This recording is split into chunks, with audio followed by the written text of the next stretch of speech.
Action. So, on my Little League team, the Matteo's Pizza, I played right field and batted ninth in the order. Those of you that know baseball already have the code.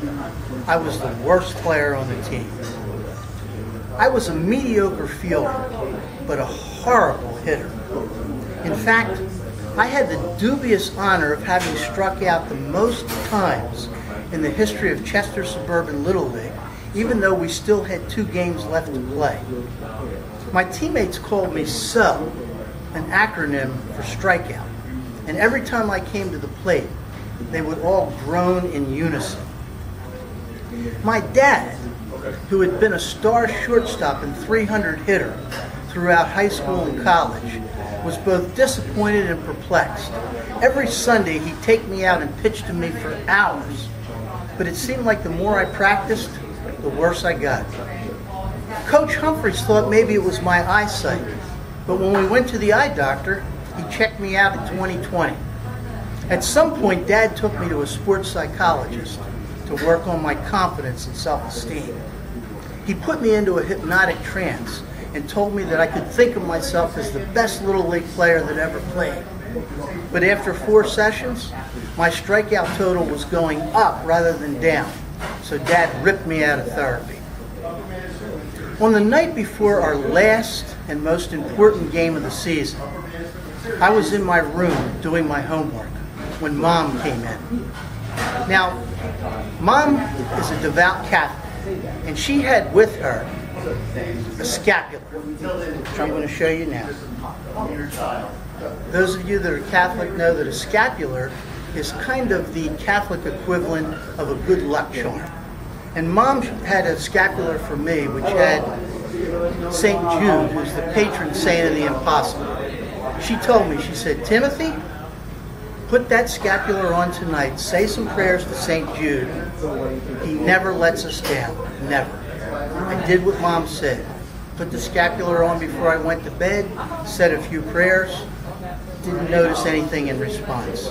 I was still wearing that scapular the next evening when my parents drove me to the field for our biggest game against Phillips Pharmacy.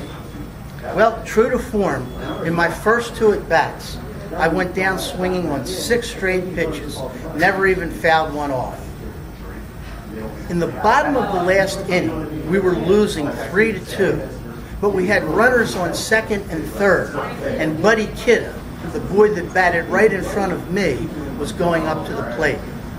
As I went out to the on-deck circle, I secretly prayed that Buddy would get a hit, score the runners, and save me from any embarrassment. Buddy worked the count to 3-2, then hit a weak pop-up that was easy pickings for their third baseman. Oh, great. It was my turn. As I walked up to the plate, I could hear my teammates with their usual groan. Plus, there were some wise guys in the stands chanting, "Oh, no, say it ain't so. Oh, no, say it ain't so." Well, of course I felt bad, but above the hubbub, I suddenly heard my mom saying, "Don't forget St. Jude. Don't forget St. Jude." At that point, I stopped, reached in, touched my scapular, and said a prayer to St. Jude, asking him not to embarrass me in front of myself, my family, and my teammates. It was then that I heard the voice. It said, "Don't think about what you don't want. Just watch the seams turning on the ball as it's coming into you. Nothing else, Tim. Just watch the seams turning on the ball as it's coming into you." It sounded like weird advice I had never gotten from my dad or my coach. But I had to admit, something seemed to be happening. The world around me was becoming this brilliantly colored place. The outfield grass became brilliant green. The ball was a pure white. My opponent's red caps were just a beautiful red. Plus, all sound stopped and things went into slow motion. I watched as the pitcher wound up ever so slowly, and I swear I could see his pupils dilating.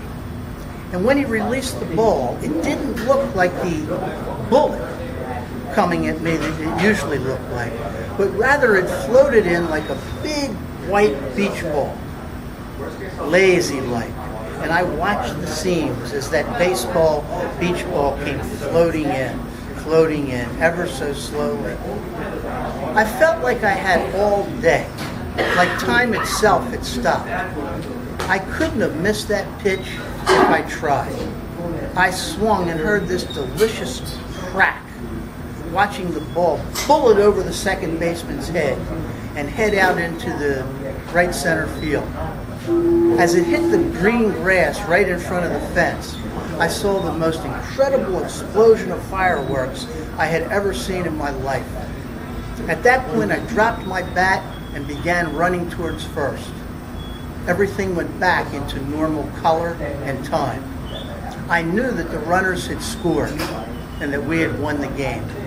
I touched first base and continued on out into right field, rolling in the grass and laughing till I cried. My teammates came out and mobbed me, picked me up and put me on their shoulders and chanted, "You go, so! You go, so!"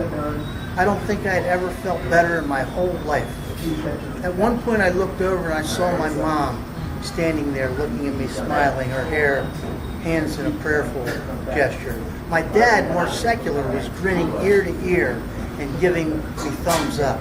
I stopped, said a quick prayer of thanks to St. Jude, and then went back to howling in celebration. Thank you.